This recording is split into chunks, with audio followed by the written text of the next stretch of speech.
Shalom semuanya, apa kabarnya? Semoga semua dalam keadaan yang sehat, kuat, dan tentunya siap untuk mendengarkan firman Tuhan.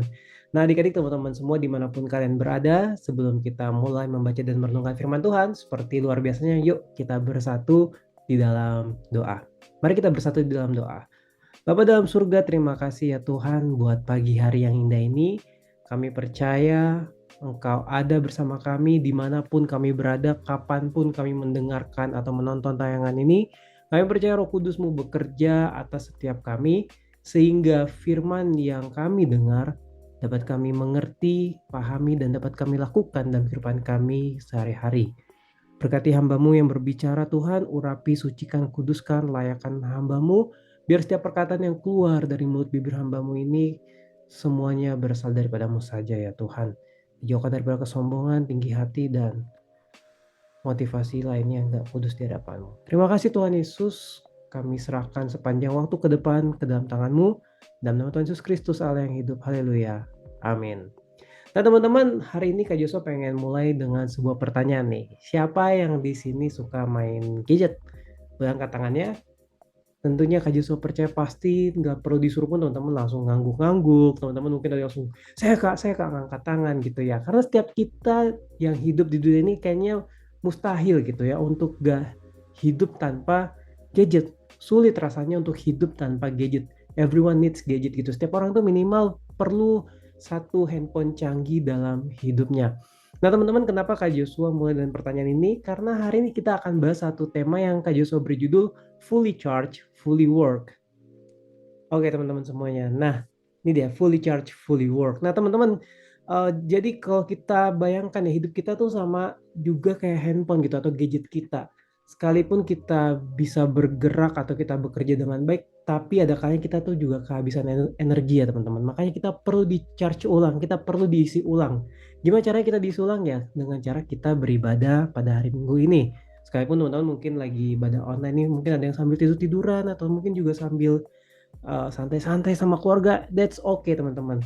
Yang penting firman yang teman-teman dengar bisa mengisi ulang kehidupan kerohanian teman-teman semua. Nah, so here goes the thing teman-teman. Nah, kenapa kita perlu diisi ulang? Karena gini teman-teman, ibarat handphone ya atau gadget kita gitu ya.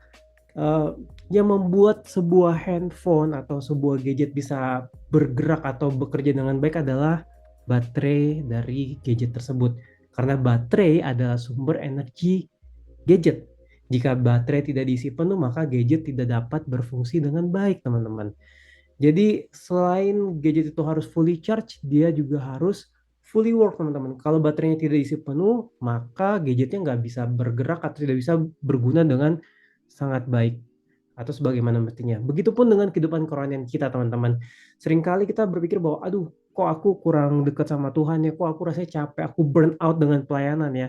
Dan kita cuma fokus untuk fully charge kita pengennya diisi ulang terus, diisi ulang terus. That's good, tapi bukan hanya berhenti di situ saja teman-teman.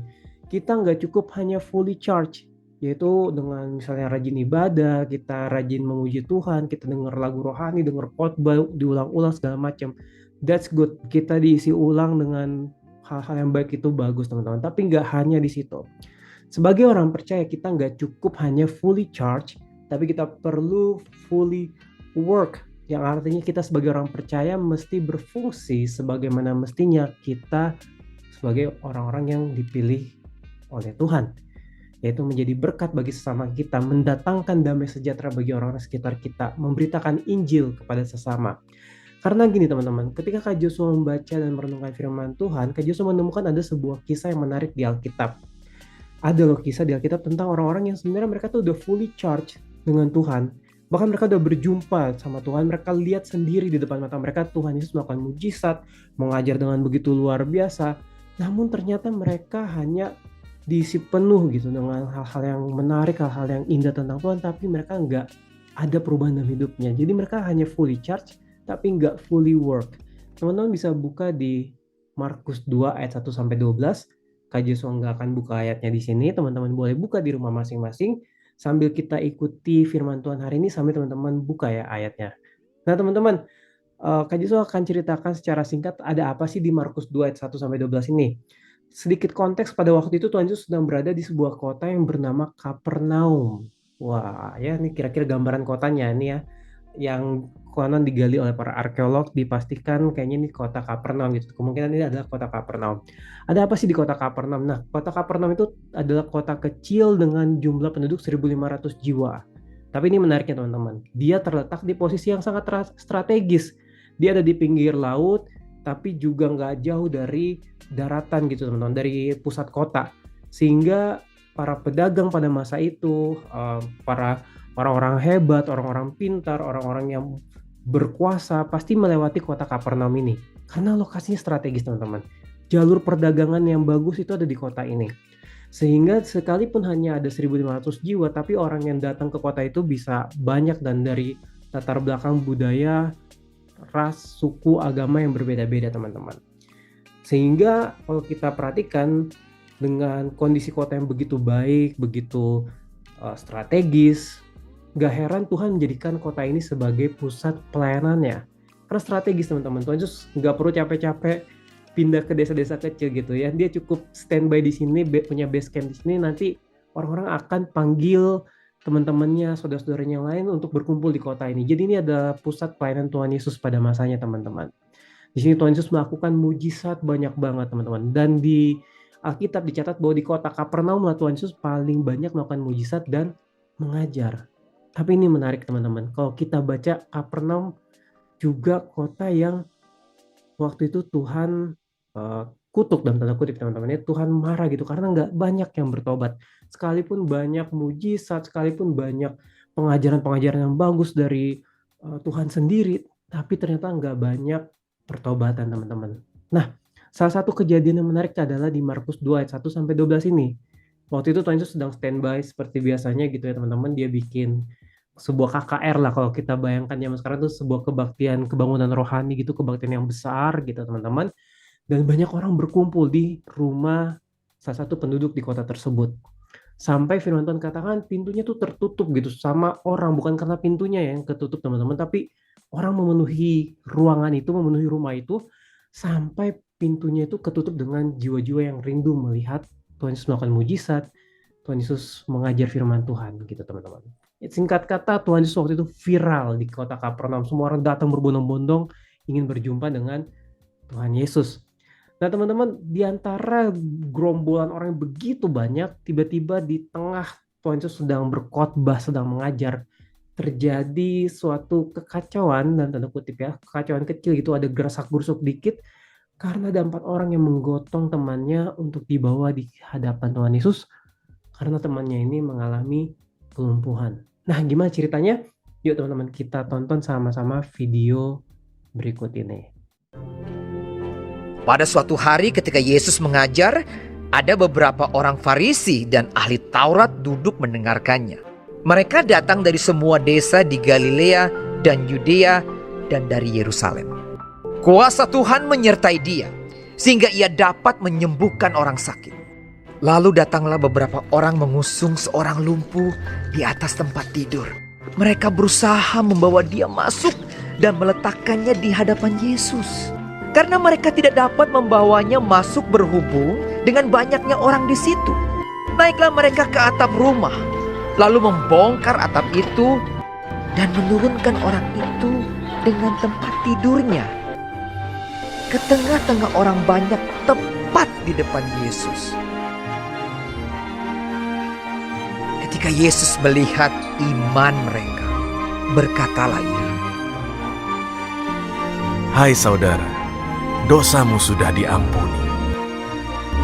Tetapi ahli-ahli Taurat dan orang-orang Farisi berpikir dalam hatinya, siapakah orang yang menghujat Allah ini? Siapa yang dapat mengampuni dosa selain daripada Allah sendiri? Akan tetapi Yesus mengetahui pikiran mereka, lalu berkata kepada mereka, Apakah yang kamu pikirkan dalam hatimu? Manakah lebih mudah, mengatakan, dosamu sudah diampuni, atau mengatakan, bangunlah dan berjalanlah? Tetapi supaya kamu tahu bahwa di dunia ini Anak Manusia berkuasa mengampuni dosa. berkatalah ia kepada orang lumpuh itu, Kepadamu kukatakan, bangunlah, angkatlah tempat tidurmu dan pulanglah ke rumahmu. Dan seketika itu juga bangunlah ia di depan mereka.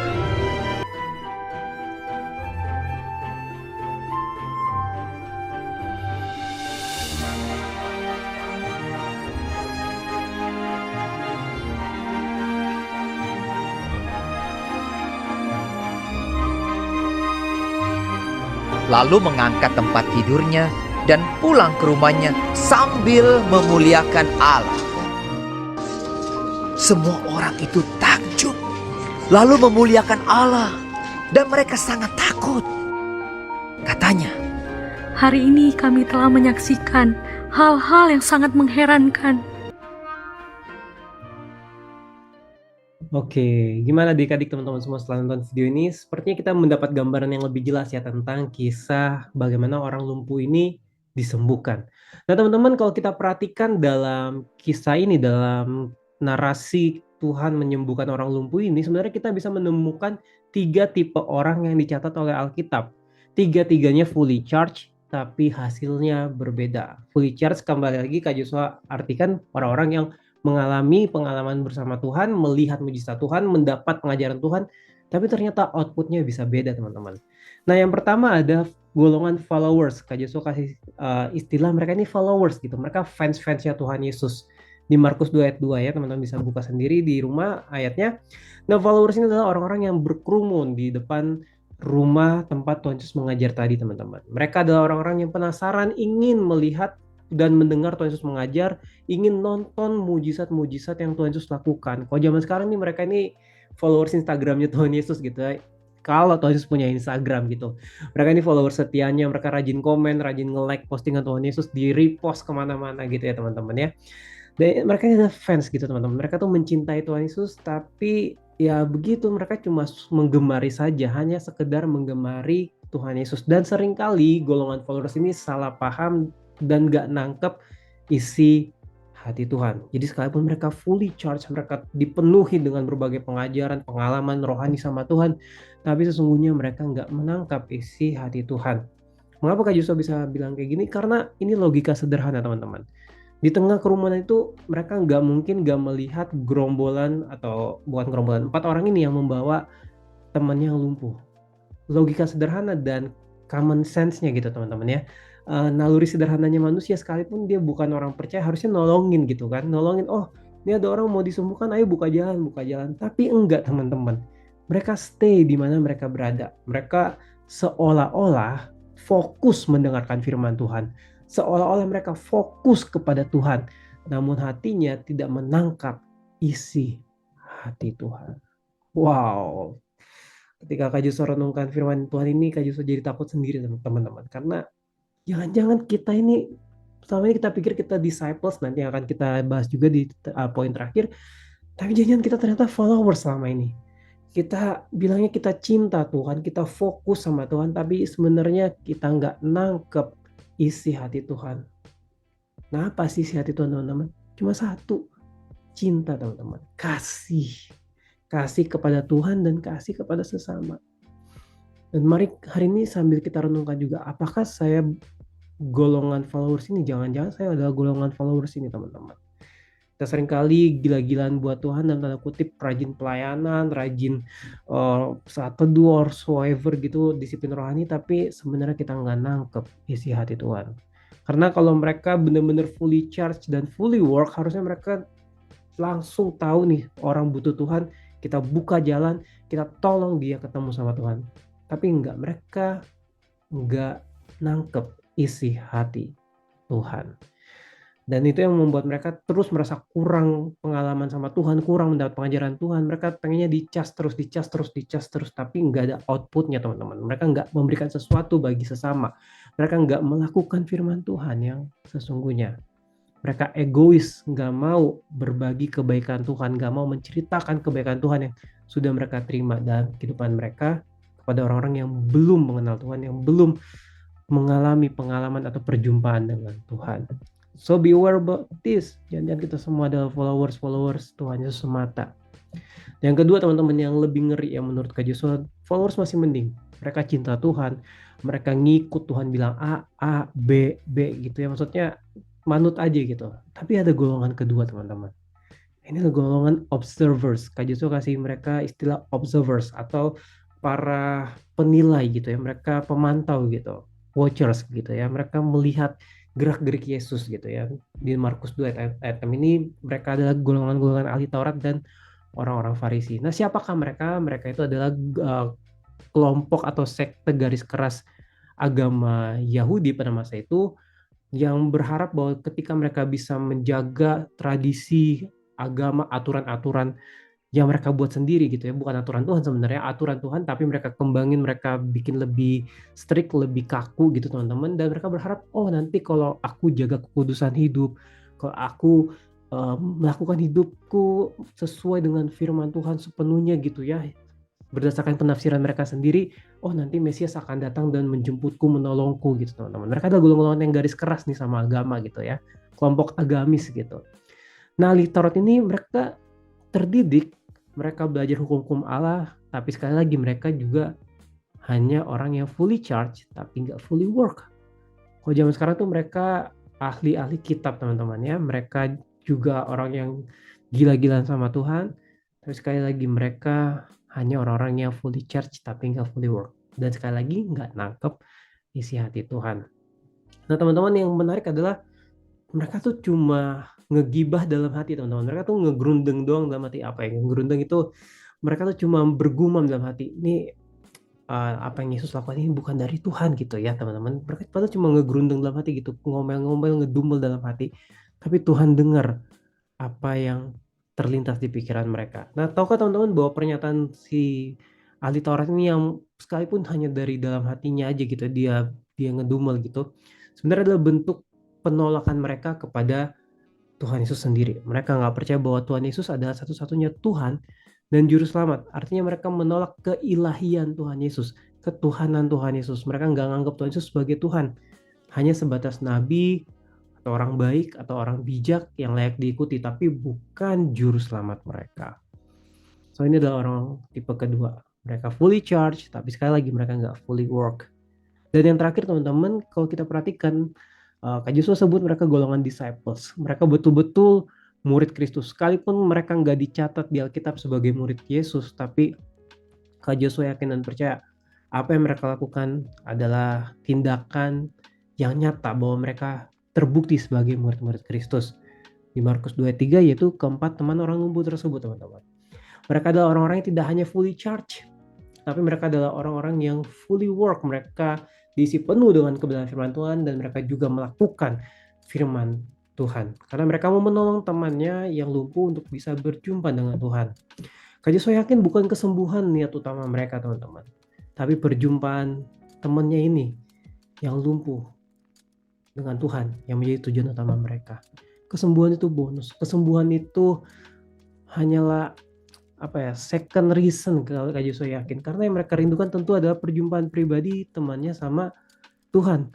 Sembuh gak sembuh, yang penting teman gue ketemu sama Tuhan. Dipulihkan gak dipulihkan, yang penting teman gue berjumpa sama Tuhan. Kenapa teman-teman? Karena perjumpaan sama Tuhan merubah kehidupan. Perjumpaan sama Tuhan merubah kehidupan. Nah teman-teman, ini fun fact ya. Ternyata membongkar atap rumah orang Yahudi pada masa itu tuh nggak gampang teman-teman. Kalau sekarang mungkin atap itu dari genteng gitu ya, yang kayu, bukan kayak apa ya, genteng itu kayak kayu ya, oke deh, kayak kayu gitu. Kalau sekarang kan gampang gitu dipecahin, atau tembikar gitu ya, gampang dipecahin. Kalau zaman dulu enggak teman-teman. Jadi cara orang Yahudi menyusun atapnya itu mereka tumpuk jerami kayu yang sudah nggak dipakai gitu, dikeringkan terus kayak disemen gitu teman-teman. Jadi ini suatu bahan yang tebal, lebih mirip tembok daripada genteng yang kita lihat hari-hari ini teman-teman. Jadi setebal itu. Dan untuk membongkar itu bukan hal yang mudah teman-teman. Butuh usaha, butuh tenaga, butuh keringat untuk membuat atap itu jebol, butuh muka yang tebal, karena mereka akan jadi center of attention di tempat itu. Bayangkan nih orang rame teman-teman, dan mereka rela punya muka yang tebal untuk gue nggak peduli teman gue harus ketemu Tuhan. Mereka bongkar atap itu, mereka mengganggu suasana ibadah pada waktu itu, cuma demi temannya ketemu sama Tuhan. Wow, amazing teman-teman. Kak Joshua nggak bisa bayangkan kalau ini kejadian di zaman sekarang. Tuhan Yesus khotbah gitu ya misalnya. Lalu ada sekelompok anak muda, mereka mengacaukan ibadah dan tanda kutip mereka mengganggu suasana ibadah yang mungkin lagi kusuk semata-mata untuk bawa satu temannya bisa ketemu sama Tuhan Yesus. Mungkin kalau mereka hidup zaman sekarang mereka akan diomongin orang-orang. Mungkin kalau mereka melakukan itu di zaman sekarang mereka akan jadi viral sebagai orang-orang yang gila. Tapi mereka nggak peduli teman-teman. Nah, mereka tahu tujuannya satu, temen gue ketemu Tuhan, temen gue ketemu Tuhan. Dan ini sangat indah kalau kita renungkan lagi teman-teman ya. Dan ini menarik, Tuhan Yesus melihat iman mereka. Pertanyaannya, apakah iman itu bisa dilihat? Apakah iman itu bisa dilihat? Bukankah iman itu sesuatu yang abstrak sebenarnya, yang kita nggak bisa lihat, yang nggak bisa kita bayangkan gitu. Lalu apa artinya Tuhan melihat iman mereka? Teman-teman, kayak saya yakin ini adalah sebuah gambaran, sebuah kiasan bahwa ini adalah bentuk iman mereka yang terpancar dari tindakan mereka. Iman itu bisa nampak lewat tindakan, teman-teman. Itu sebabnya firman Tuhan juga katakan iman tanpa perbuatan adalah mati. Bukan berarti perbuatan kita menyelamatkan kita, teman-teman. Bukan, tapi kita diselamatkan buktinya lewat perbuatan kita. Kita terbukti sebagai orang yang beriman, orang yang sungguh-sungguh mengenal Tuhan lewat perbuatan kita. Dan ini yang dilakukan oleh keempat orang tersebut. Tuhan Yesus melihat iman mereka, tergerak hatinya dengan belas kasihan, dan Tuhan menyembuhkan orang lumpuh tersebut. So apa takeaways buat kita ketika kita merenungkan firman Tuhan ini teman-teman ya? Nah, ini yang bisa kita lakukan teman-teman. Ketika kita jadi orang yang fully charged, kita berarti fully work. Yang artinya kita harus melakukan firman Tuhan. Apa sih firman Tuhan? Ya kita memberitakan kebenaran firman Tuhan kepada orang-orang di sekitar kita. Tapi pertanyaannya gimana caranya Kak? Itu kan bukan hal yang mudah untuk bawa orang kenal Tuhan, untuk bawa orang percaya kepada Kristus, itu bukan hal yang mudah. Yes, itu bukan hal yang mudah. Tapi kita bisa lakukan dari hal yang paling sederhana. Pray for them. Berdoalah bagi mereka teman-teman. Kak Yusuf ingat buat Kak Yusuf pernah tanya Pak Gembala Kasur, gimana ya? Waktu itu Kak Yusuf kerja sebagai guru Bible teacher di salah satu preschool itu, di salah satu taman kanak-kanak. Dan ada satu anak yang nakal banget dan Kak Yusuf one day tanya sama Kasur gitu, sama Pak Gem, Kak gimana ya ini ada satu anak bandel banget tapi hatiku tuh nggak tegang lihat dia gitu. Aku rindu dia diselamatkan. Apa yang bisa aku lakukan? Gak mungkin aku menginjil karena ini dia masih kecil, bukan berarti dia nggak ngerti, cuma sulit karena anaknya memang agak unik gitu teman-teman. Tapi ini yang menarik, Kasur cuma jawab waktu itu sederhana banget. Kenalkan dia lewat Kristus melalui doamu. Kak Yusuf nggak ngerti waktu itu apa maksudnya ya kenalin dia sama Tuhan Yesus lewat doa itu. Dan sekarang Kak Yusuf ngerti bahwa pray for them. Bukan berarti Tuhan nggak kenal dia, tapi kita bawa dia di dalam doa. Orang yang kita rindu mereka diselamatkan oleh Tuhan, mereka mengenal Tuhan, bawa mereka dalam doa. Mungkin itu teman sebangkumu, mungkin itu saudaramu, mungkin itu abang tukang bakso langgananmu, mungkin itu tukang sol sepatu dekat rumahmu, satpammu gitu. Bawa mereka dalam doa. Pray for them gitu. Karena kita manusia terbatas, kita gak selalu bisa merubah orang, and we are not savior either gitu ya. Kita bukan juru selamat, yang juru selamat Tuhan. So untuk membawa orang percaya kepada Tuhan, first thing first yang bisa kita lakukan adalah berdoalah bagi mereka. Bawa mereka dalam doamu teman-teman. Gak ada doa yang sia-sia. Gak ada doa yang sia-sia teman-teman. Kak Yusuf juga pernah ngedoain seseorang, mungkin dia belum percaya Tuhan gitu ya, dalam artian dia tidak menjadi Kristen, tapi Kak Yusuf hidupnya diubahkan teman-teman. So siapapun yang saat ini terlintas di pikiranmu, yang kau rindu mereka hidupnya diubahkan, setidaknya mereka bisa mengenal Tuhan gitu, berjumpa dengan Tuhan, pray for them, doakan mereka. Dan yang kedua, tell your testimony. Teman-teman, I know di usia remaja malu rasanya untuk menceritakan kesaksian ke teman-teman di sekitar kita.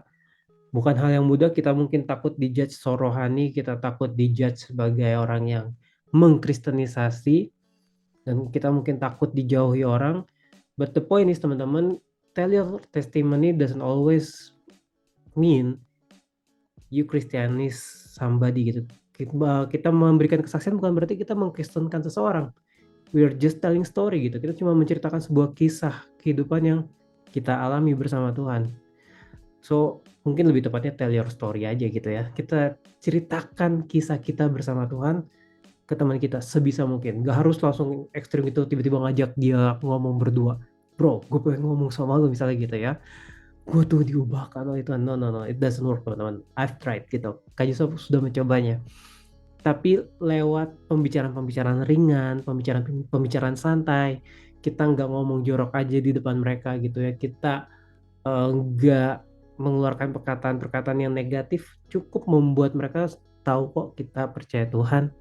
Dan kalau ada kesempatan baru masuk gitu. Nggak harus selalu kita paksakan menceritakan kesaksian. Tapi kalau ada kesempatan, pastikan kamu menggunakan kesempatan itu untuk menceritakan kebaikan Tuhan lewat kesaksianmu. Yang terakhir teman-teman, serve them, layani mereka. Layani mereka dengan tulus. Nothing tulus gitu teman-teman. Dengan tulus dan nothing tulus ya. Ini permainan katanya. Dengan tulus dan nothing tulus. Artinya tulus apa adanya, and nothing tulus artinya ya gue nggak berharap apa-apa gitu, nggak berharap dapat give back dari yang gue lakukan ke lu gitu teman-teman. So serve them, layani mereka. Ketika 4 orang itu membawa temannya, mereka nggak punya pikiran oh abis ini gue dapat PK gitu ya, dapat persembahan kasih karena gue bawa 1 jiwa ke gereja, enggak, ke Tuhan Yesus, enggak teman-teman. They do it dengan hati yang nothing tulus gitu, nggak ada yang mereka mereka pingin dari orang ini supaya setelah sembuh mungkin mereka ditraktir makan bakso rame-rame, enggak teman-teman. Simply they do it just because they love him gitu, karena mereka mengasihi orang ini, jadi mereka melayani dengan sungguh-sungguh gitu teman-teman. Dan kalau kita artinya kita mengasihi Tuhan, karena kita mengasihi Tuhan, kita layani orang juga dengan hati yang penuh kerelaan, tanpa paksaan, tanpa motivasi yang lain untuk dapat pujian kah, dapat reward apakah, enggak teman-teman. Just serve them, layani mereka dalam setiap kesempatan, layani mereka teman-teman. So ini aja yang bisa Kak Joshua bagikan buat kita semua hari ini. Hope you enjoy it gitu teman-teman, dan teman-teman bisa melakukannya dalam kehidupan teman-teman sehari-hari. Dan Kak Joshua cuma bisa bilang happy Sunday, selamat beraktivitas, Tuhan Yesus memberkati. Yuk kita bersatu di dalam doa. Bapa, Engkau melihat setiap anak-anak-Mu yang menonton tayangan hari ini.